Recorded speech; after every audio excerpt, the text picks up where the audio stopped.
Well, welcome everybody. I'm Brett Twitty, Director of Admissions for the Executive Formats of the Darden MBA. Thank you so much for taking time out of your afternoon to learn more about our application process. During this presentation, I'll focus mostly on our 10 May deadline, but know that what I'm sharing here in a lot of ways will apply to our June 10 and June 25 deadlines, or really any deadline in our admissions process. A lot of the information I'll share is broadly applicable and relevant. So even if you're not targeting May, you're thinking about one of our other remaining deadlines in June, this should hopefully be helpful to you. So again, thanks for joining us, and we'll try to get through all of this in about 30 minutes. There's a lot to cover, so let's get started. All right, so just as a quick overview, we start with application materials. Most of you are probably generally familiar with what we require as part of our application process, but just wanted to touch on that to sort of level set before we get into the real details of the application process.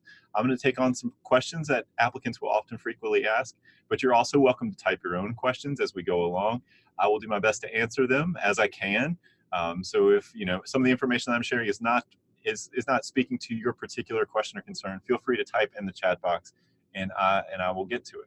And then, of course, as I noted, time for your questions. So let's get started.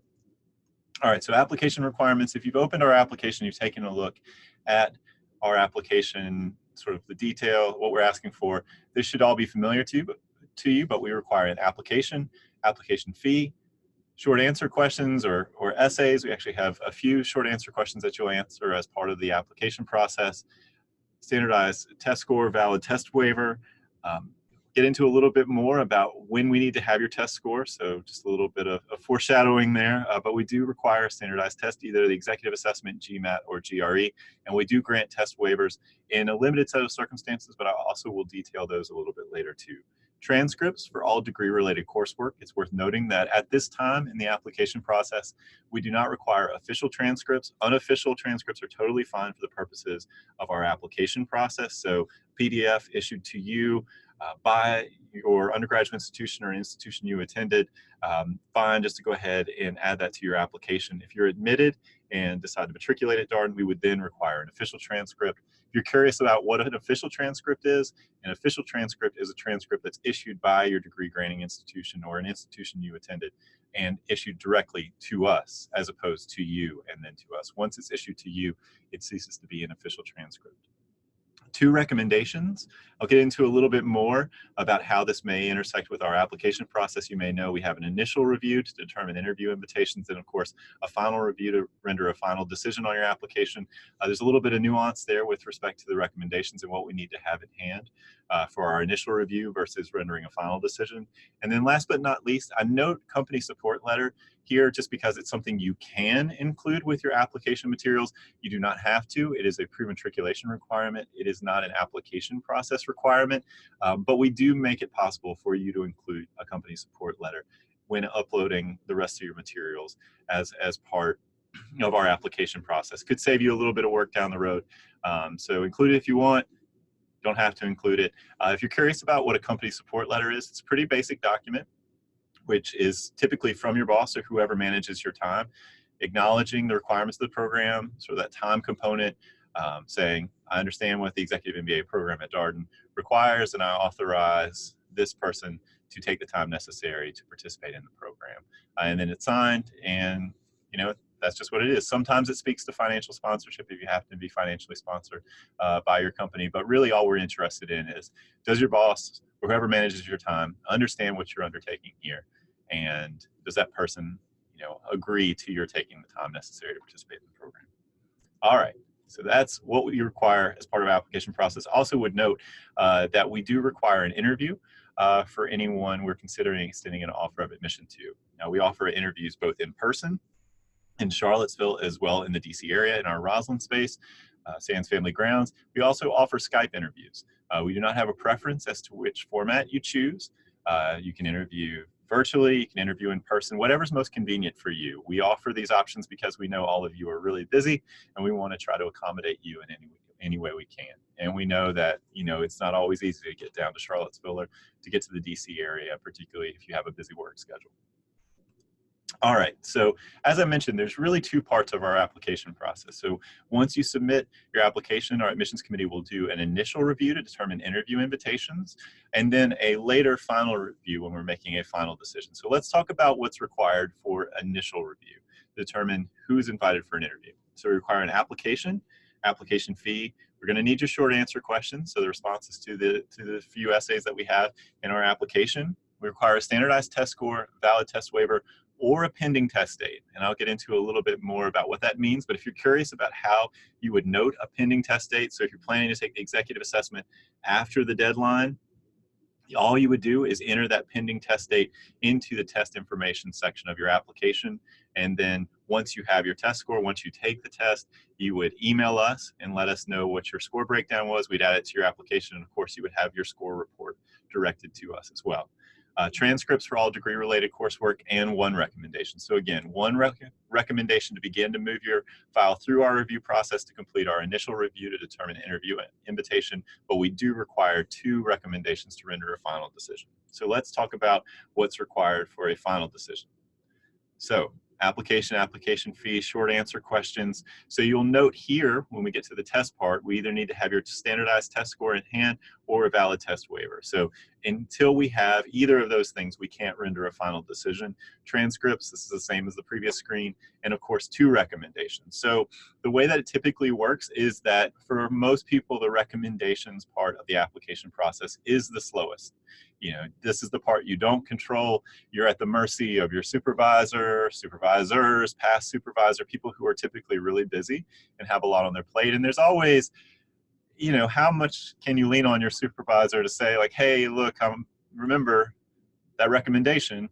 And really the recommendation process is fairly simple, but you know, it can be hard for people to carve out time. So we do try to create this accommodation where if one of your recommenders is a little bit more responsive than another, we can go ahead and include you in a round, get you a decision sooner. As a committee, that's our goal.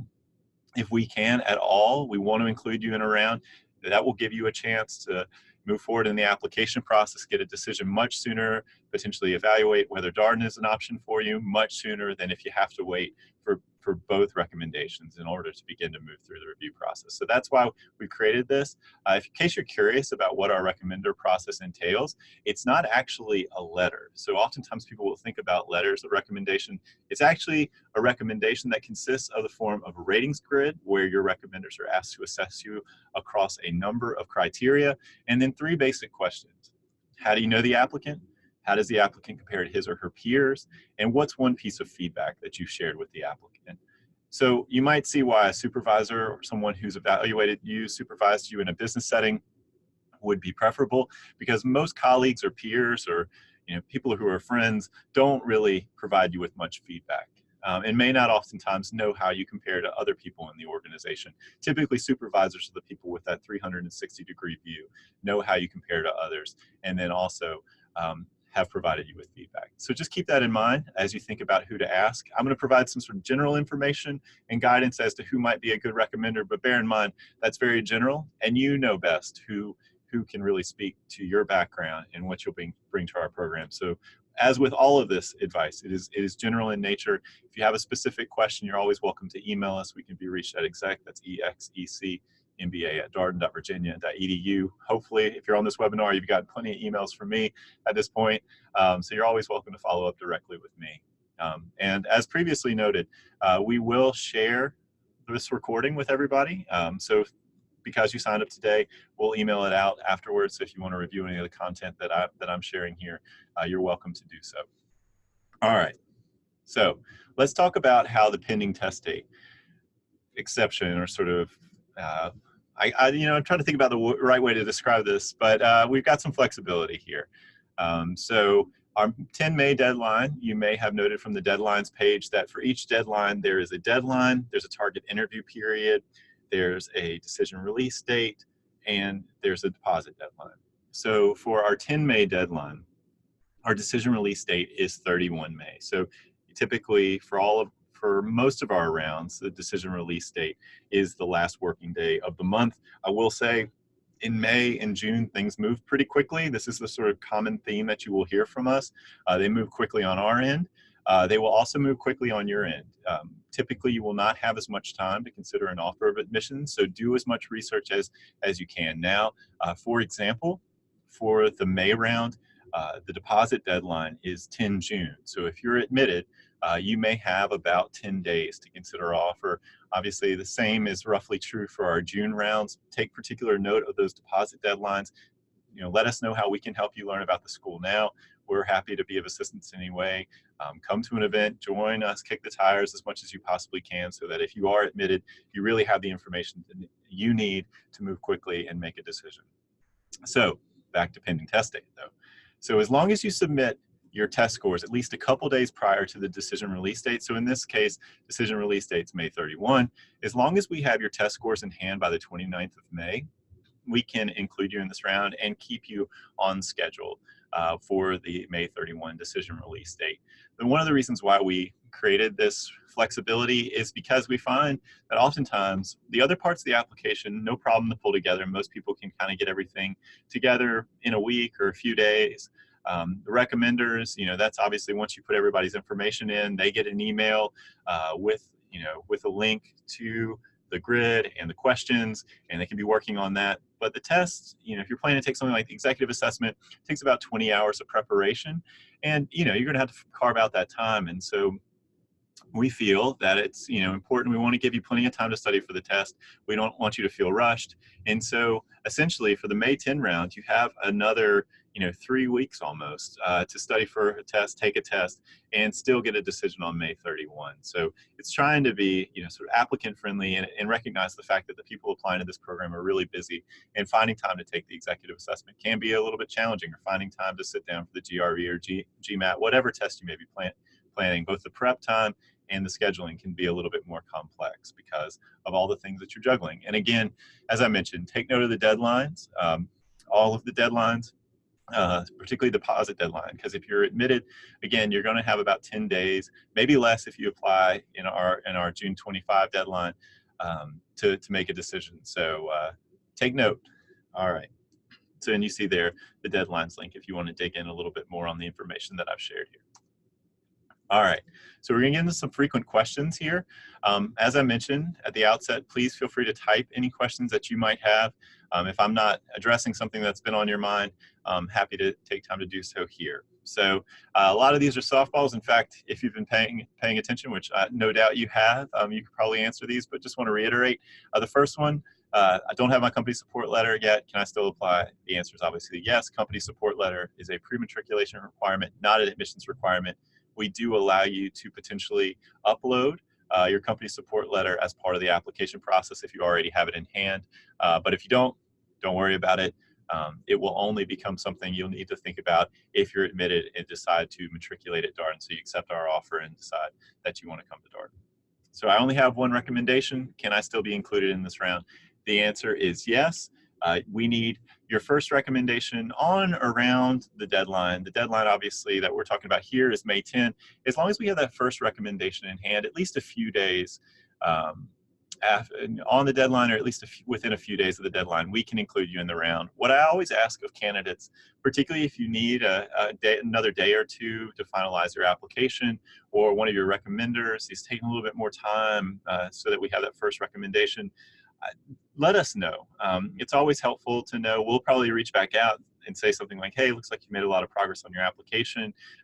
We'd love to include you in this round. Is there anything we can help with? But if you can go ahead and let us know if you need a little bit more time, if we can accommodate you in this way, that's really appreciated on our end, and we're happy to do it. Again, our orientation as a committee is to try to include you in a round if at all possible. And so all the process is structured and designed to do that. So again, no problem with one recommendation, and as long as we have that second recommendation in hand, at least a couple days prior to our decision release date, we can keep you on schedule. So somewhat similar to the pending test date slide, as long as we have your second recommendation in hand by the 29th of May, we can keep you on schedule for a May 31 decision release. All right, so the third bullet here, very easy, as previously noted. I'm scheduled to take my standardized test after the application deadline. Can I still apply this round? The answer is yes. Just make sure we have your test score at least a couple days prior to the decision release date. That is if you want to get a decision on May 31. Of course, you can take the test after May 31, if that's what works best for your schedule, we'll just ultimately have to hold your decision until we receive your test score. So I need a few more days to finalize my application. I stole my punchline a little bit here, but at the same time, the reality is if you need a few more days, no problem. Just let us know. We're happy to accommodate you. We typically have some flexibility. If you'll note, we have about 3 weeks between the deadline and the decision release date, which gives us a fair amount of time to conduct interviews. We have a target interview window, but obviously we're happy to conduct an interview outside of that window. We've actually started already rolling with May interviews for some people who submitted early. So we're pretty flexible as a committee, and we try to be as applicant friendly as we possibly can. So if you need a few more days, that's no problem. We're happy to be of assistance. All right, so the EA score range, oftentimes candidates will ask, what does my EA score mean?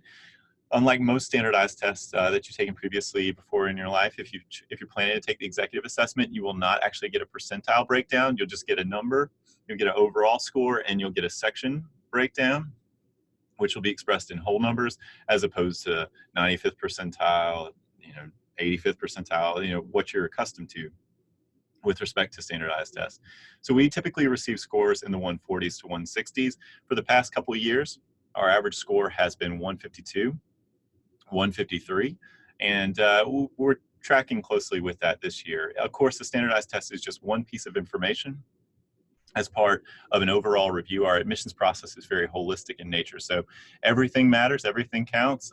In some ways that's really comforting. In other ways, it can make it feel a little bit challenging because again, we're gonna pay attention to everything. So focus on putting together the strongest application package you possibly can and understanding that your test score is just one piece of information. I'm gonna get a sip of water real quick.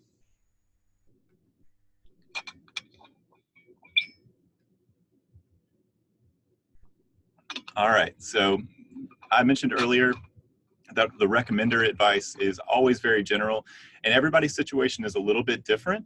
So let's talk about who might be good recommenders.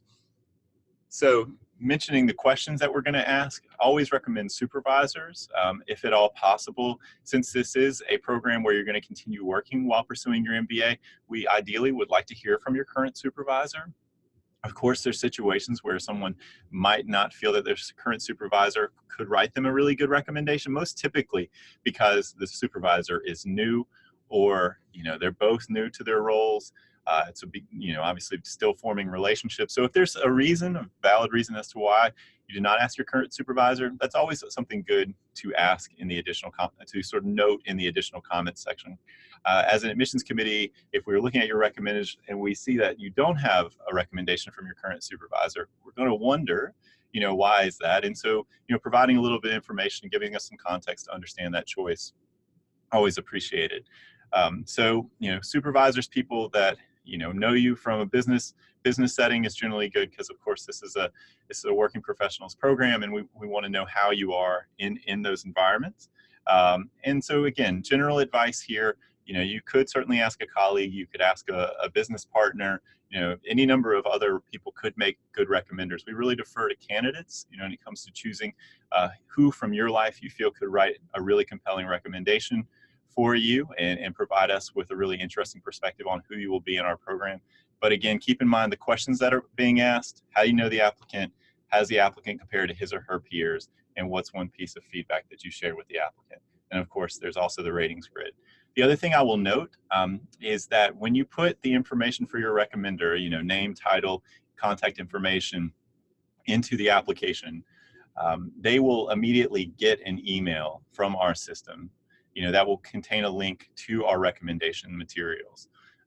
They will then click on that link and fill out the recommendation materials, and then once they submit them, they will automatically associate with your application. That's a completely electronic process. You don't have to wait until your recommendations are received to submit your application. Just go ahead, once you finish your portion of the application, go ahead and submit, and your recommendations will associate with your application as they are received. The other thing I would note is that oftentimes, occasionally at least, our recommendation email with that link will get caught in spam filters. So would encourage you to check in with your recommenders a day or two after you've input their information, just to make sure that they've received everything, to see if they have any questions about filling everything out. Make sure that they're aware of our deadlines. We find that most recommenders are deadline oriented, so make sure that they know either May 10 or June 10, June 25th. If they need a little bit more time, maybe put it on our radar that your second recommender might be taking a little bit more, might need a little bit more time, just so we know generally what you're looking at from a timing standpoint. All right, so let's talk a little bit more about the scholarship process. So I will note that our admissions process, as previously explained, is very holistic in nature. Our scholarship process functions a little bit differently. So we have academic merit awards, and so when we think about academic merit, those indicators of academic merit, it's typically standardized test score, undergraduate GPA, graduate GPA, master's degree, advanced degree of some sort, professional certifications, CPA, CFA, these kind of things. So to be competitive for a scholarship, you need to check at least one of these boxes. And if you do, then we can potentially consider a broader universe of things. For example, strength of recommendation, strength of interview, contribution to the cohort, classroom, these kind of considerations. But our scholarship awards are first and foremost tied to indicators of academic merit.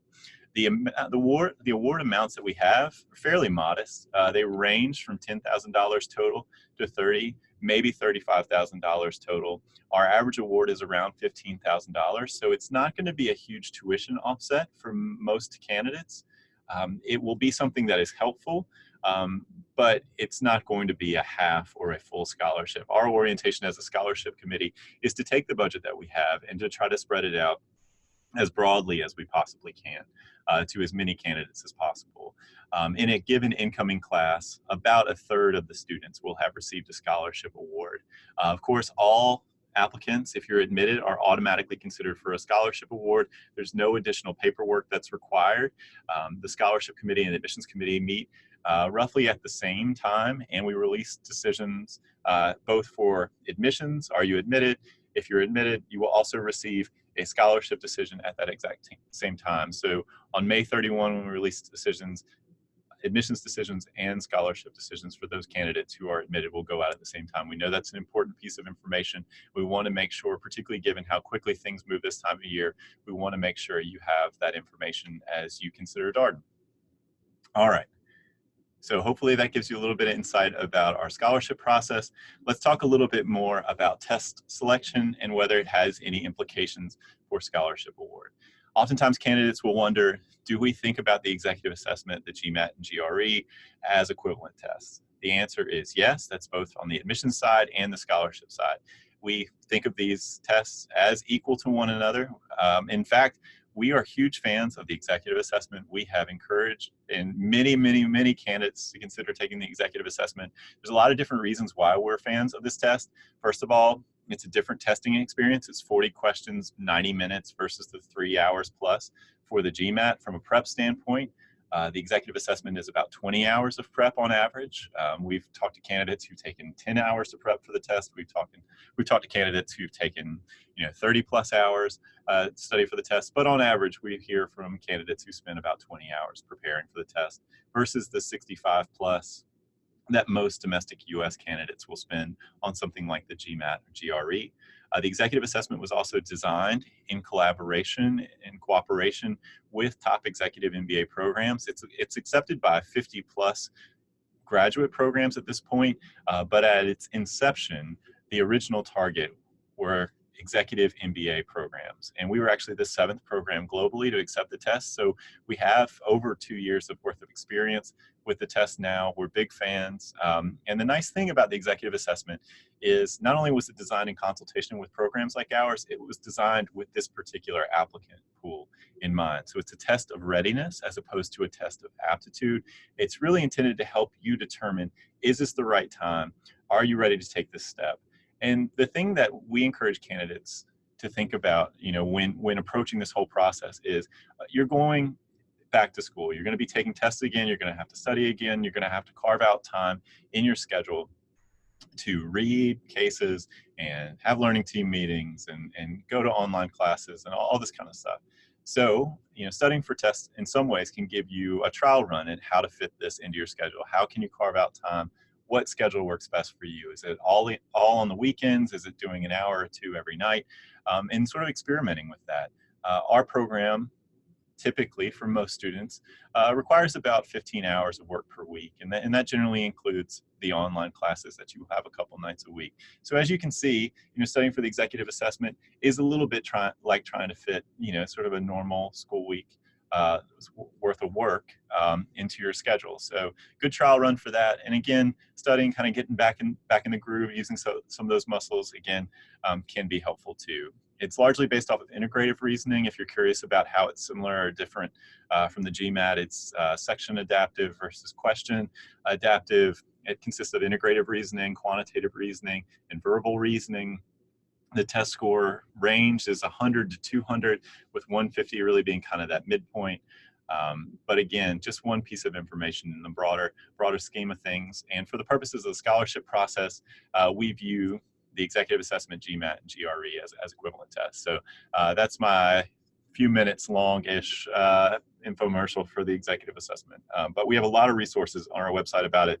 You can find it on the Discover Darden blog, as well as a podcast interview that I did with Manish Daria, who works for the Graduate Management Admission Council and has really kind of been spearheading their executive assessment launch. All right, so let's talk about test waivers, because I alluded to it previously, but didn't provide a whole lot of detail. So there are a few limited instances in which we would grant a waiver of our standardized test requirement, and those are as follows. If you have a master's degree in a quantitative or analytical discipline, or if you have a professional certification in a quantitative or analytical discipline. So that'd be something like a CPA or CFA. I would also note, though, if you took the GMAT or GRE and just have an older or expired test, but you still have access to the test score and breakdown, we would accept that score as part of our application process. It's not a test waiver, but we will accept an older or expired GMAT or GRE score. The same is true of the LSAT or MCAT. Say you sat for the LSAT and you are deciding to apply now to our program, we would actually accept an LSAT score, whether it's current or expired. So you may be wondering, all right, so I'm not 100% sure if I'd qualify. Is there any harm in submitting a test waiver request? Just would like to know if I actually, for sure, definitively, if I need to take a test. There's no harm in applying for a test waiver request. You can find a link to the waiver request form, both on our admissions FAQ page on our website, as well as from the application itself. You don't have to have submitted an application to be considered for a waiver request. You can do that up front as you kind of plan out things and get ready for your application process. And we typically will turn things around in about 2 to 3 days. We try to move a little bit more quickly on waiver requests this time of year, knowing how quickly things move from the applicant's standpoint. So I would say, go ahead if you feel like you need that clarity, go ahead and start with a waiver request. We'll get back to you, and then we can make a recommendation from there. Either you'll qualify for the waiver, or we'll probably tell you to take something like the executive assessment. And if you qualify for a waiver, there is no harm in terms of how you're considered in the scholarship process. We have valid reasons why we have waivers, and those students are equally competitive in the scholarship process.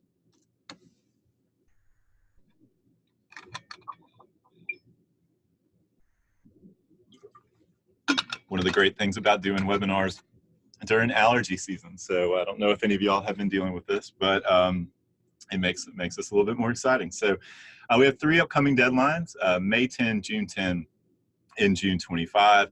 There is no particular time associated with each deadline. You can submit your application any time of day. So if you're targeting June 10, don't worry about noon or close of business. And again, if you need a couple of days, if you need a little bit more time, we're happy to accommodate you in any way that we can. Let us know, though.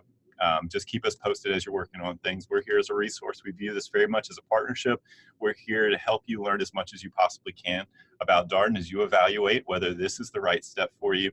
So let us know not only how we can help you through the application process, but also what information you need as you continue to explore our program. All right, so here are a few more tips as you're thinking maybe about your questions. Here are a few tips that you may find helpful as you think about putting the finishing touches on your application. Use the additional comments section. If there's any part of your application you think we might have questions about, or is a little bit ambiguous and could be interpreted multiple ways, the additional comment section is a great way to provide additional information about any aspect of your application, whether it's maybe a tough semester in undergrad or a gap in work or recommender choice, as I mentioned earlier, if you decide not to ask your current supervisor. So think about how you might be able to use the additional comment section. It's not you don't have to use it, but it is there. It is blank space on the application that you can leverage in these ways. Stay in touch with your recommenders. Again, make sure that they get the recommendation materials. Make sure they know what our deadlines are. And if one of them's lagging behind, let us know. Or if they're both lagging behind, just let us know. Keep us posted. Again, we want to try to include you in a round if we can. So once you have finished your portion of the application, go ahead and submit your application. Your recommenders will automatically associate with your application as they are received. It's a completely electronic process. Keep us posted as you finish things up. Need a little bit more time, no problem. Just let us know how things are progressing. As I mentioned, you should all have received at least a few emails from me. So just respond to that and say, hey, look, I need a little bit more time, or I've got a question about X, Y, or Z. Happy to help. Watch our video blogs. So there are some tip-related video blogs out there on our Exec video blog. A lot of the information that I've covered here, though, in sort of digestible, minute and a half or so bites. So check those out. You might find those useful as you sort of reflect on some of the things we talked about here, and continue to learn about Darden. So for our interviews, you may not know this, you may know this, it's a blind interview. This is really your interviewer's chance to learn more about your story. So be prepared to talk about your background, who you are, biographical details, what you've done educationally to this point, what you've done professionally, why you want to get an MBA, why you want to come to Darden, and then what your goals are post-MBA. You probably have about 30 minutes or so. Also potentially highlight leadership experiences that you've had that have been meaningful to you, global experiences. These kind of things might be on your interviewer's mind, but they are very open-ended conversations. They're not behavioral interviews, not highly structured interactions. This is really a chance for you to tell your story, and one of the ways that we sort of get a sense of who you are and who you will be in our program. So keep that in mind as you prepare for your interview. And remember, two big questions: why MBA and why Darden. Do as much research as you can on the why Darden question. We recommend the Exec MBA podcast, the Discover Darden blog, our website, and of course, we're here to help in any way we can.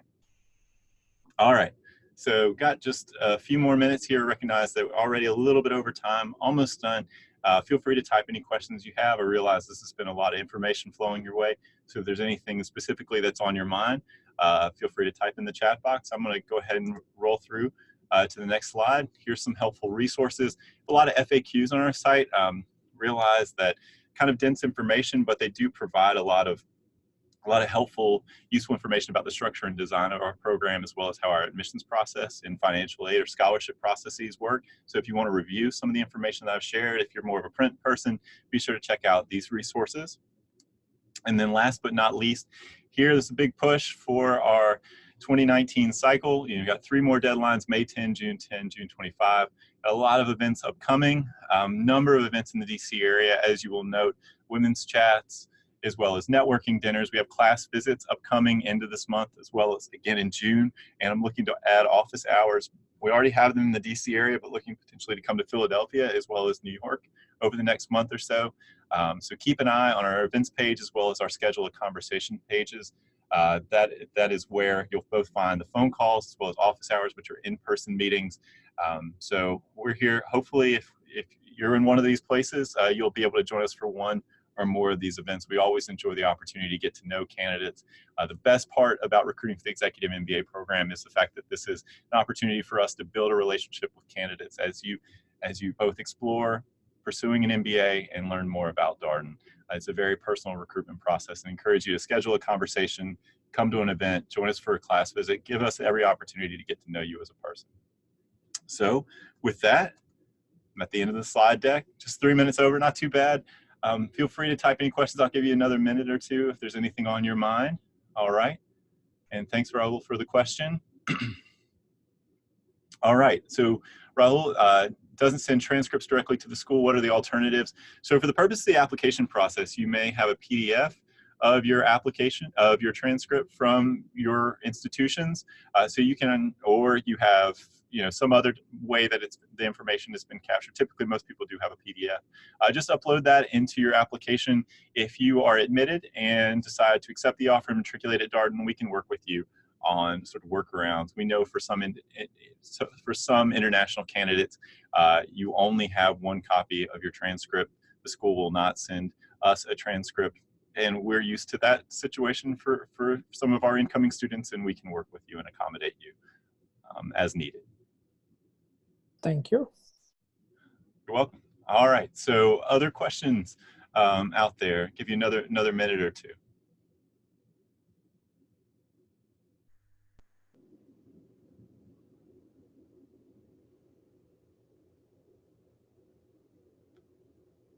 All right, well, I can only interpret that to mean that I have answered all your questions, but if you have anything else, any way I can be of assistance, please feel free to email me.